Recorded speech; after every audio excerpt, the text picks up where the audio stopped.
What's up, guys? Welcome back to the Hyper Rocket channel. Apologies, I've been away for a really long time.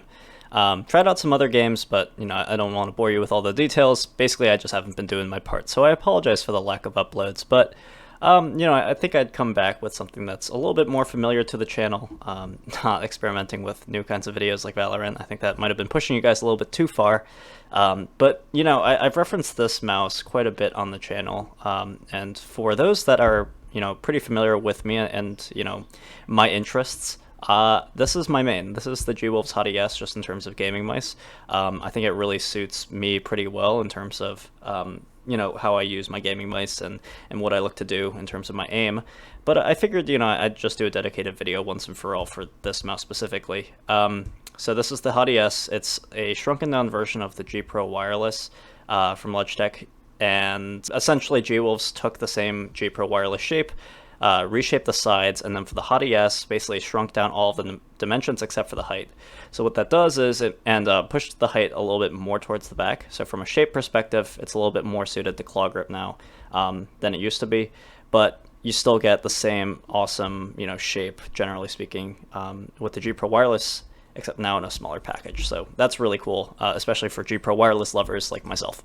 For technical specs, this one has a 3389 sensor. It's the Stardust edition. I've modded mine out a little bit with a black scroll wheel and black DPI button, and then left the light blue side buttons.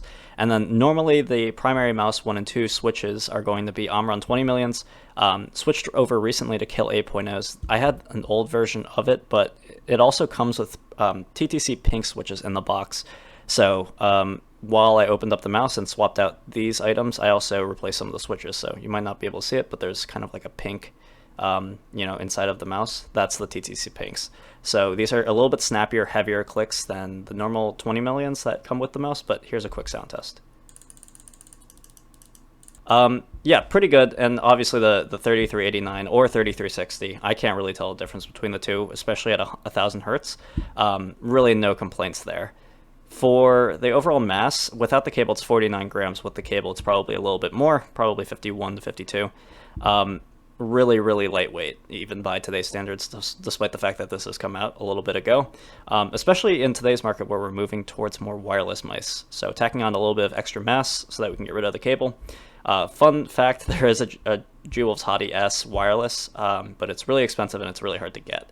So I don't have my hands on one of those yet. That being said, the wired version is totally fine for my purposes. Cable, it comes with 2, which is really nice. I haven't had a G Wolves cable really short out on me before, but it is nice that you have 2 in the box. In my case, mine came with an extra baby blue cable. Haven't needed to use it, but apparently it's a little bit more flexible than the other one. Haven't really broken it out of the box yet. For feet, mine are kind of messed up right now because I pried off this bottom one to open up the mouse. But the feet overall are pretty good. Maybe not as good as something aftermarket like Core Pads or Tiger Arc Ice, but at the same time, I don't think you need to replace them, and you get another replacement set in the box, which is super cool. And in terms of overall position in the market, I wouldn't really buy this one. It's like $100, $90 at this point.